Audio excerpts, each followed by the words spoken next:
नमस्कार. श्री संस्कृत या चॅनलमध्ये मी सौदेवकी खोत आपणा सर्वांचं मनापासून हार्दिक स्वागत करते. आज आद्य शंकराचार्यांची जयंती, त्यानिमित्त मी आपणासमोर एक छोटासा व्हिडिओ सादर करणार आहे. त्यासाठी सतीश अलोणी यांनी संकलित केलेलं जे साहित्य आहे त्याचं वाचन या व्हिडिओच्या माध्यमातून मी आपणासमोर करत आहे.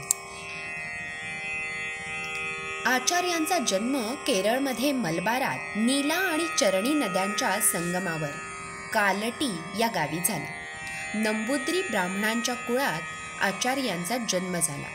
आचार्यांच्या आईचे नाव आर्यांबा व वडिलांचे नाव शिवगुरु असे होते. आचार्य नदीत स्नान करतेवेळी मगरीने त्यांचा पाय धरला. त्यांनी त्यावेळी आईकडून संन्यासाश्रमाची परवानगी घेतली आणि त्यांनी त्यांची सुटका मगरमिठीतून व त्याचबरोबर संसार बंधनातून करून घेतली. गौडपादाचार्यांचे शिष्य गोविंद यती यांनी आचार्यांना संन्यास दीक्षा दिली. त्यामुळे गौडपादाचार्य हे आचार्यांचे आजे गुरु समजले जातात. सत्याचे श्रवण मनन करा, ध्यानधारणा करा, आचार्यांनी त्यांचे मंथन केले. आचार्यांनी ते 8 वर्षाचे असताना वेद मुखोद्गत करून घेतले व नंतर 4 वर्षात त्यांनी सर्व शास्त्रांचे अध्ययन पुरे केले. त्यांनी वयाच्या 16व्या वर्षी बद्री केदार येथे शांकर भाष्य रचले. मंडन मिश्रांसारख्या प्रकांड पंडितास त्यांच्या वागचातुर्याने पूर्ण अद्वैती बनवले. त्याशिवाय आचार्यांचे सुरेश्वर, हस्तामल, पद्मपाद, त्रोटक वगैरे शिष्य होते. आचार्यांनी त्यांना धर्मप्रचारासाठी 4 दिशांना पाठवले. शंकराचार्यांनी त्यांच्या आयुष्यात बादरायण सूत्रे, भगवद्गीता, उपनिषदे यावर मिळून 15 भाष्य ग्रंथ, शिव, विष्णू, चंडी, सूर्य वगैरे देवतांना उद्देशून दक्षिणामूर्ती स्तोत्र लिहिले. त्यांनी भारतभर 2 वेळा परिभ्रमण केले. 4 दिशांना शृंगेरी, द्वारका, जगन्नाथपुरी, बद्री केदार व सर्वात शेवटी श्रीनगर येथे सर्वोच्च पीठ स्थापन केले. वैदिक धर्माची पताका सर्वच ठिकाणी रोवली.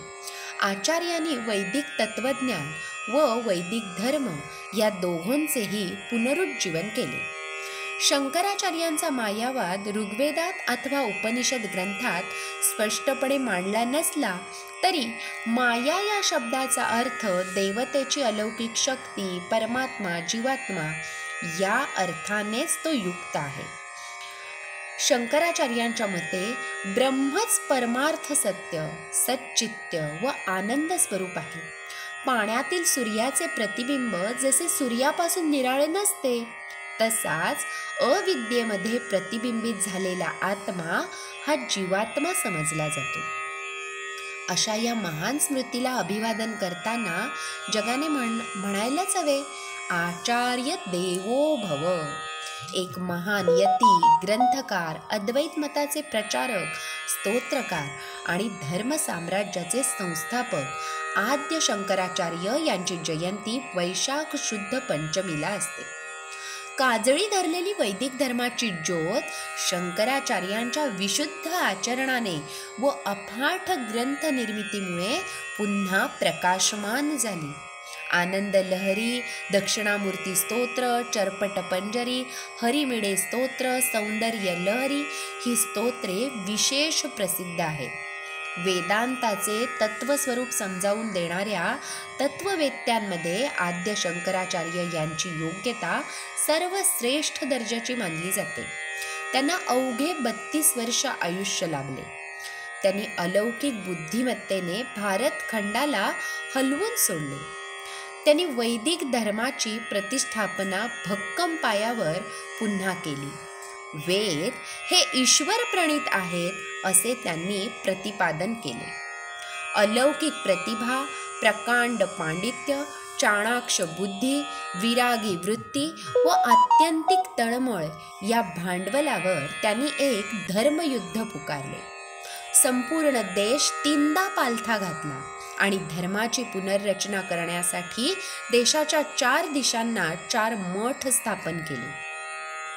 दक्षिणेत शृंगेरी, पूर्वेला जगन्नाथपुरी, उत्तरेत बद्रीनाथ व पश्चिमेस द्वारका. धर्माचे कार्य योग्य पद्धतीने सांभाळणारे शिष्य धर्मपीठावर शंकराचार्य म्हणून नियुक्त केले. धर्मकार्याची आखणी करून दिली व अद्वैत सिद्धांताची शिकवण दिली. अशा या महान आद्य शंकराचार्यांना माझे शतशः प्रणाम. धन्यवाद.